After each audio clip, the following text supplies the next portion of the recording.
আসসালামু আলাইকুম। আজকে কথা বলবো পাওয়ার অফ অ্যাটর্নি বা আমোক্তানামা কি, এটি কাকে প্রদান করা যায়, কিভাবে প্রদান করা যায় এবং এই পাওয়ার অফ অ্যাটর্নির মাধ্যমে কি কি ক্ষমতার ব্যবহার করা যায় বা কি কি রেস্ট্রিকশন গুলো রয়েছে।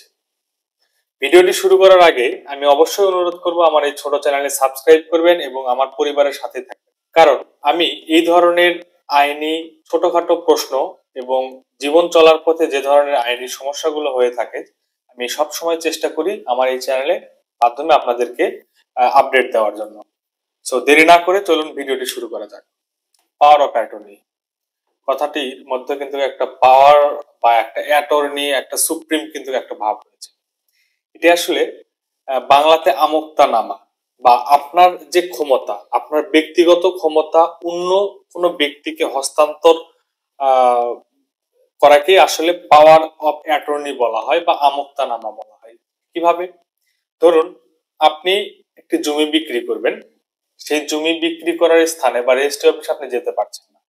এই ক্ষমতা আপনি আপনার ছোট ভাইকে দিলেন বা আপনার বাবাকে দিলেন বা আপনার ছেলেকে দিলেন বা আপনার পরিচিত যে কাউকেই কিন্তু আপনি পাওয়ার অফ অ্যাটর্নি দিতে পারেন এবং সে আপনার হয়ে এই কাজটি সম্পন্ন করবে। এটি আসলে পাওয়ার অফ অ্যাটর্নি।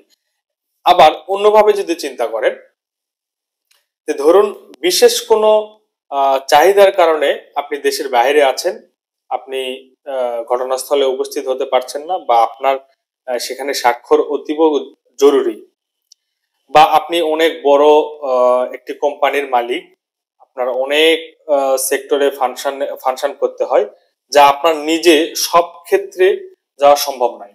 সেক্ষেত্রে আপনি ম্যানেজিং ডিরেক্টর অথবা তার নিম্ন কোনো কর্মচারী বা তার সমকক্ষ কোনো কর্মচারীকে আপনি আপনার পাওয়ার অফ অ্যাটর্নির মাধ্যমে কিন্তু আপনার ওই ধরনের আইনি কাজগুলো করতে পারেন।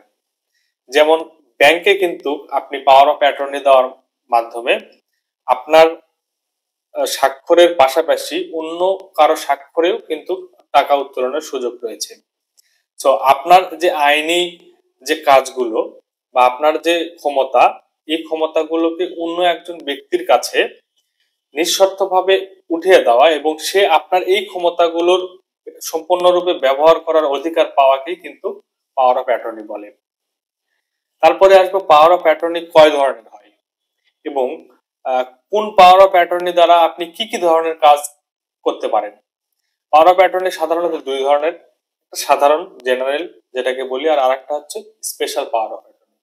জেনারেল পাওয়ার অফ অ্যাটর্নির মাধ্যমে আপনি এই ধরনের সাধারণ কোনো কাজ করতে পারেন, যে কোনো জায়গায় হাজিরা বা উপস্থিত বা কোনো ডকুমেন্টেশন, স্বাক্ষর বা ইত্যাদি ধরনের যে নর্মাল যে আইনি কাজগুলো রয়েছে বা লিগ্যাল প্রসিডিওর গুলো রয়েছে সেগুলো আপনি করতে পারেন। এই নর্মাল পাওয়ার অফ অ্যাটর্নি প্রদানের জন্য কিন্তু কোনো রেজিস্ট্রির প্রয়োজন হয় না, তবে আপনি যাকে পাওয়ার অফ অ্যাটর্নি দিবেন একটি ডিড করে বা একটি দলিল লিখে তাকে নটারি পাবলিকেশনের মাধ্যমে তাকে পাওয়ার অফ অ্যাটর্নি হস্তান্তর করা যায়। এক্ষেত্রে রেজিস্ট্রির কোনো প্রয়োজন নেই, করলে ভালো। আর আরেকটি হচ্ছে স্পেশাল পাওয়ার অফ অ্যাটর্নি। সে স্পেশাল পাওয়ার অফ অ্যাটর্নির মাধ্যমে কিন্তু সে আপনার জমি জমা ক্রয় বিক্রয় এবং হস্তান্তর এই ধরনের যে আরো কিছু সুপ্রিম পাওয়ার রয়েছে সেগুলো হস্তান্তর করা যায়। কারণ জমি জমা হস্তান্তর কিন্তু একজন ব্যক্তির মানে খুবই একটি সংরক্ষিত অধিকার, যা সাধারণত অন্য কোনো ব্যক্তিকে দেওয়া সম্ভব নয়। কিন্তু আপনার কাজের ব্যস্ততার কারণে বা আপনার ভালোর জন্য বা আপনার কাজের পরিধি বাড়ানোর জন্য বা যে কোনো সুবিধার জন্য আপনি যদি কাউকে এই ক্ষমতা দিতে চান, তাহলে কিন্তু অবশ্যই এই ডিডটি বা পাওয়ার অফ অ্যাটর্নির যে দলিলটি এটি কিন্তু সাব রেজিস্ট্রারের মাধ্যমে রেজিস্টার করতে হবে এবং নটারি পাবলিশ করতে হবে। তাহলে এই ধরনের কাজ আপনি করতে পারবেন।